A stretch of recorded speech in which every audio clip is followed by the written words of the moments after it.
एकनाथ जी और अजीत दादा के नेतृत्व में बैठे हुए सभी महाराष्ट्र के मंत्रीगण, सांसदगण और आज पद्मश्री पाटिल और पद्म विभूषण बाला साहब विखे पाटिल को उनके कामों को याद करने के लिए एकत्र आए हुए सभी किसान भाइयों बहनों को मेरा प्रणाम, नमस्कार। मित्रों, आज मैं आया हूं, मुझे अच्छा लगा कि यह भूमि को, ये जिले को पुण्य श्लोक अहिल्याबाई के नाम के साथ जोड़ा गया है। जब एकनाथ जी मुख्यमंत्री थे, देवेंद्र जी उप मुख्यमंत्री थे, भाजपा सेना सरकार ने औरंगाबाद का नाम भी बदला और यहां अहिल्याबाई का नाम भी रखा। ये वही लोग कर सकते हैं जो शिव छत्रपति के अनुयायी हैं, जो औरंगजेब की धारा को आगे बढ़ाते हैं। उनमें इतना हिम्मत नहीं है कि औरंगाबाद का नाम धर्मवीर संभाजी महाराज के नाम से। भाइयों बहनों, आज प्रवरा नगर में आया हूं। पूरे देश में ये नगर सहकारिता की पंडरी के रूप में माना जाता है और इसका मूल कारण पद्मश्री विखे पाटिल साहब। उन्होंने पूरा जीवन इस क्षेत्र के, महाराष्ट्र के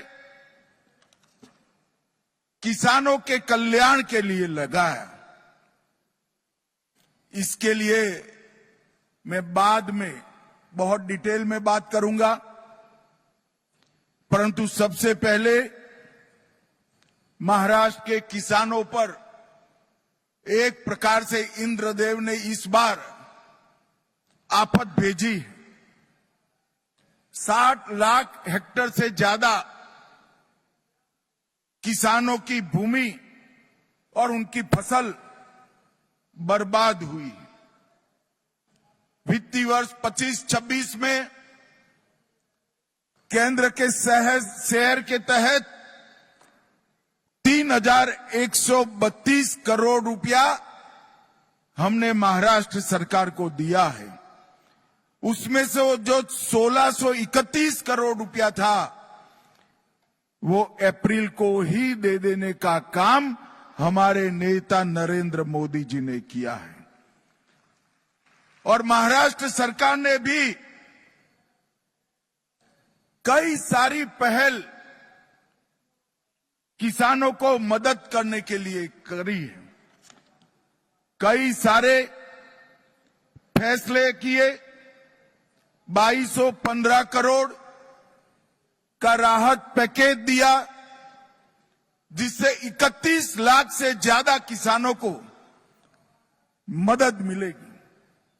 10,000 रुपया नकद और 35 किलो खाद्यान्न देने का भी महाराष्ट्र सरकार ने इनिशिएटिव लिया है।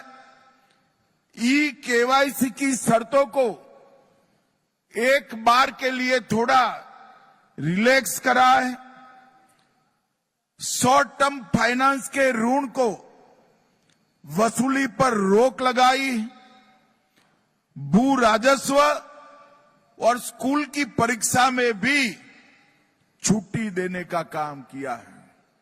ये आपका महाराष्ट्र सरकार का त्रिमूर्ति जो है, देवेंद्र जी, एकनाथ शिंदे और अजीत दादा, 3 में से एक भी बनिया नहीं है, मगर ये तीनों बनिए से पक्के हैं। मुझे पद्मश्री पाटिल का मूर्ति का अनावरण कर बुलाया और पूछ लिया तरीके से, अच्छे तरीके से, कि भारत सरकार महाराष्ट्र के किसानों के लिए क्या करेगी। कल ही तीनों ने लंबी बैठक मेरे साथ करी है। मैंने मोदी जी की ओर से उनको आश्वस्त किया है कि महाराष्ट्र सरकार हमें डिटेल रिपोर्ट भेज दे।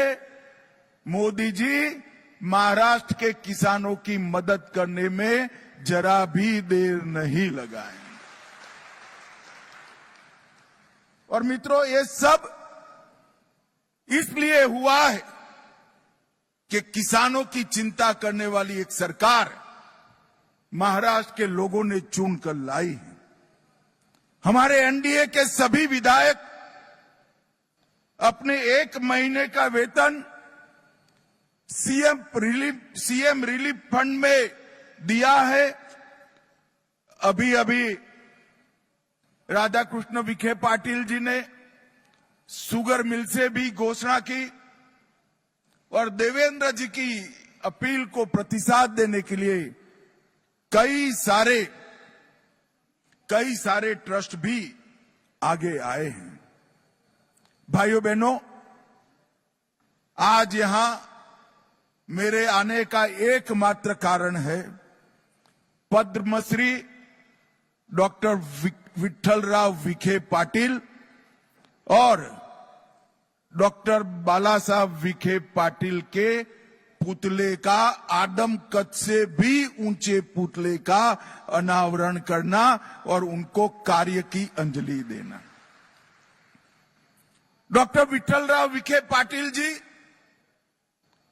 भारत के सहकारिता के आद्य पुरुषों में से एक। महाराष्ट्र के सहकारिता का इतिहास उठाकर जब अभ्यास करते हैं, पद्मश्री विखे पाटिल, धनंजय राव गाडगिल और वैकुंठ भाई मेहता, ये त्रिपुटी ने महाराष्ट्र के किसानों के लिए सहकारिता की नींव डालने का काम किया। और पद्मश्री पाटिल ने समग्र दुनिया में एक प्रकार से सबसे पहला कोऑपरेटिव साकर कारखाना डालने का काम हमारे पद्मश्री पाटिल ने किया। और इसके कारण न केवल महाराष्ट्र, गुजरात, कर्नाटक, उत्तर प्रदेश, कई राज्यों के किसान समृद्ध हुए और साकर कारखाना, उसका मुनाफा व्यापारी के घर में जाने की बजाय किसानों के बैंक अकाउंट में जाने की व्यवस्था आज देश में बनी है। तो उसके पुरोधा, इसके स्थापक डॉक्टर विठ्ठलराव विखे पाटिल जी थे। मैं आज वो महान आत्मा को मनपूर्वक याद करना चाहता हूं। उनके ही सुपुत्र डॉक्टर बाला साहब विखे पाटिल जी, इन्होंने कोऑपरेटिव को तो मजबूत किया, मगर कोऑपरेटिव इंस्टीट्यूशन के माध्यम से शिक्षा, स्वास्थ्य और ग्रामीण विकास, ये तीनों क्षेत्र के अंदर कोऑपरेटिव का मुनाफा से विकास करने की एक नई परंपरा बाला साहब विखे पाटिल ने डाली। 8 दशकों से अधिक लंबे अपने जीवन में 7 बार सांसद चुनकर आए और अटल जी की सरकार में उन्होंने बहुत अच्छे से काम भी किया। मैं 2 बार उस वक्त उनको मिला था। हमारे गुजरात में एक माधुपुरा कोऑपरेटिव बैंक डूब गई थी, तब वो वित्त मंत्री का काम संभाल रहे थे, एमओएस वित्त थे। हम उनके पास गए थे, उनकी महत्वपूर्ण भूमिका थी आरबीआई को एक revival package Madhupura mercantile cooperative bank को देने के लिए। और यह इतना बड़ा योगदान था जिसके कारण 225 कोऑपरेटिव बैंक गुजरात के बच गए थे और बड़े संकट से उभर कर बाहर आए। इसलिए मैं डॉक्टर बाला साहब विखे पाटिल जी को भी बहुत मनपूर्वक इस समारंभ में याद करना चाहता हूं और उनका जो पुतला लगा है वो चौक को, वो स्थान को पद्म सम्मान का बहुत अच्छा नाम देने का काम राधा कृष्ण विखे पाटिल जी और सुजोय ने किया है। इसके लिए भी मैं उनको बहुत बहुत धन्यवाद देता हूं। मित्रों, आज डॉक्टर विठ्ठलराव विखे पाटिल सहकारी चीनी कारखाने का नवीनीकरण भी हुआ है। जब 50-51 में ये कारखाने की स्थापना हुई तब 50 टन गन्ना प्रतिदिन की क्षमता से शुरू हुई थी और आज 72 टन गन्ना प्रतिदिन ये प्रोसेस करता है और आने वाले समय में 7200 मैट्रिक टन प्रतिदिन से आगे बढ़कर 15,000 टन प्रतिदिन तक एक क्षमता का विस्तारण होगा। जब मोदी जी ने सहकारिता मंत्रालय की स्थापना की तब सहकारिता क्षेत्र में सहकारी चीनी मिलों को मजबूत करने के लिए एनसीडी की योजना आई और जो अच्छे यूनिट थे उसको हमने फाइनेंस किया और उसी में से ही आज डॉक्टर विठ्ठलराव विखे पाटिल सहकारी चीनी कारखाने का विस्तरण हो रहा है। और मित्रों, ये शुगर मिल ने अल्कोहल डिस्टिलेशन संयंत्र जो 70 में लगाया, 15 KLPD की इनकी क्षमता थी, आज 92 KLDP का हुआ है और हमने 240 KLDP ले जाने की उनको मंजूरी दे दी। इथेनॉल संयंत्र 20 KLDP का था, अब 150 KLDP का हुआ है। बायोगैस प्लांट 12,000 क्यूबिक मीटर पर दिन था, अब 30,000 तक काम करता है और को जनरेशन प्लांट 30 मेगावाट से 68 मेगावाट तक पहुंचा है। और मित्रों, प्रेस मड से जैविक खाद 75 मैट्रिक टन ये कारखाना बनाता है जो ऑर्गेनिक खेती को आगे बढ़ाएगा। मित्रों, ये ठोस कदम अच्छे तरीके से चल रहे इस कारखाने ने बनाए हैं और मोदी जी के नेतृत्व में शुगर मिलों की संख्या में 67 की वृद्धि हुई है। चीनी उत्पादन में 10 लाख मैट्रिक टन की बढ़ोतरी हुई है। डिस्टिलरी 2 गुना बढ़ी है। इथेनॉल की उत्पादन क्षमता 5 गुना बढ़ी है। इथेनॉल की आपूर्ति 10 गुना बढ़ी है और पेट्रोल में इथेनॉल का ब्लेंडिंग 20% तक पहुंच गया है। ये सभी बताता है कि मोदी जी के प्रधानमंत्री बनने के बाद हमारे कोऑपरेटिव शुगर क्षेत्र को कितना बड़ा फायदा मिला है। मित्रों, एक्सपोर्ट सब्सिडी से लेकर सबसे बड़ी बात जो देवेंद्र जी और दोनों उप मुख्यमंत्री ने बताया, किसानों का 10,000 करोड़ से ज्यादा इनकम टैक्स को माफ करने का काम भारतीय जनता पार्टी की मोदी सरकार ने। एक जमाना था कि सेटलमेंट कॉरपोरेट के हुआ करते थे। पहली बार सेटलमेंट एक्ट बनाकर कोऑपरेटिव का करने का काम किया है और रिट्रोस्पेक्टिव इफेक्ट से, पाश्चात्य असर से किया है। ये 10,000 करोड़ माफ किया, इतना ही नहीं, हर साल 4400 करोड़ का बोझ आगे पर कभी भी अब नहीं आएगा। ये बहुत बड़ा इनिशिएटिव नरेंद्र मोदी जी ने लिया है। मित्रों, आज मैं यहां आया हूं तब सहकारिता शुगर कारखानों को सारों को एक अपील करना चाहता हूं कि आपके इथेनॉल संयंत्र को मल्टी फीड इथेनॉल संयंत्र बनाएं।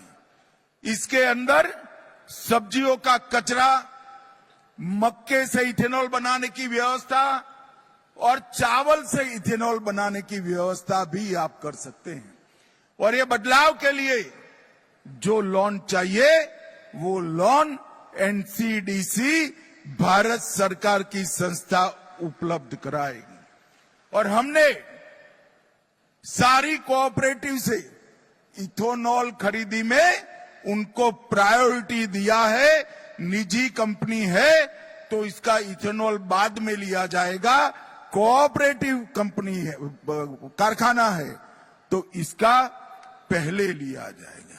एनसीडीसी की ऋण योजना से 10,000 करोड़ रुपए हमने प्रदान किया है और सिरा पर जीएसटी 28% था, उसको 5% करने का काम नरेंद्र मोदी जी ने कहा है।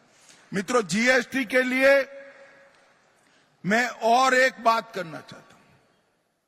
अभी अभी नरेंद्र मोदी जी ने नवरात्रि के पहले दिन पर 395 चीजों पर जीएसटी को कम किया है।